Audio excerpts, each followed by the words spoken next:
Hi all, once again I'm back with one of the most important video to solve the upcoming problem in your life.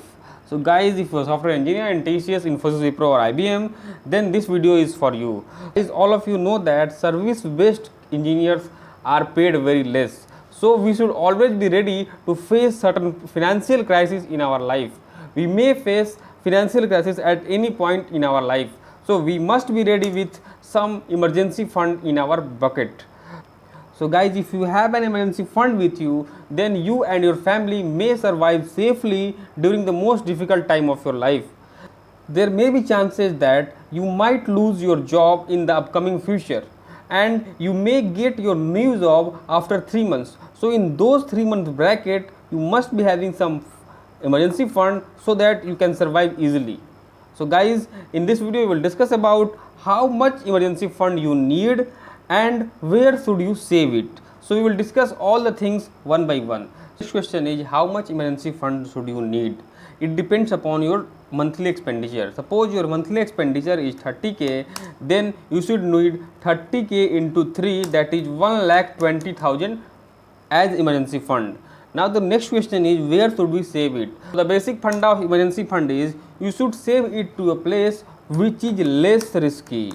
Okay, and the next thing is, you should save it to a place from where you can take it out easily without any cost. There are many ways of saving emergency fund. Suppose you are saving in FD, then you will saving there for 5 years, 2 years, okay. But suppose you need some emergency in between those years, like in the first year itself you get some emergency.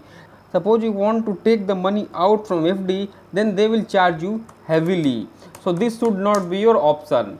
Talk about second thing, that a mutual fund. So that mutual funds are of two types. One is equity mutual fund and second is liquid or debt mutual fund. Let's talk about equity mutual fund. So if you invest in equity mutual fund, then it will be very risky.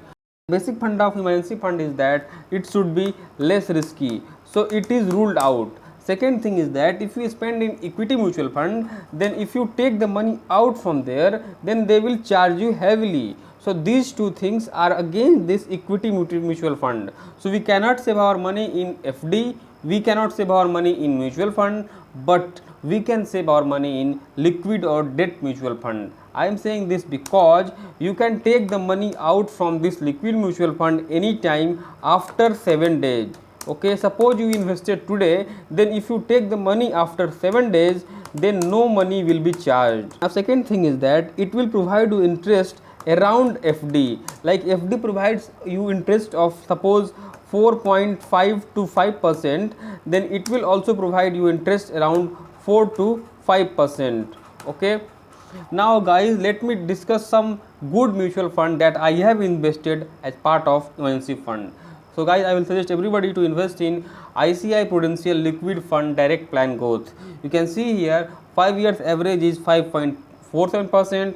If you see the 3 years average, then it is 4.3%. So this is good for us. If you can save only 500 as SIP in this, then this will be safe also, and you can take the money at any time without any charge, even during holidays also, weekends also. Okay, you might be thinking that this is also a mutual fund, so where it is investing?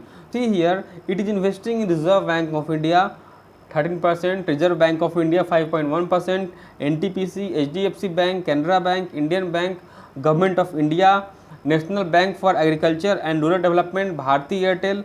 So these all are very trusted. There is very less chance that these banks will default because all are government banks like Canara Bank, Indian Bank, Reserve Bank of India, NTPC, all are government. So there is very less chance that they will default. So that's why guys, I have suggested this liquid debt fund.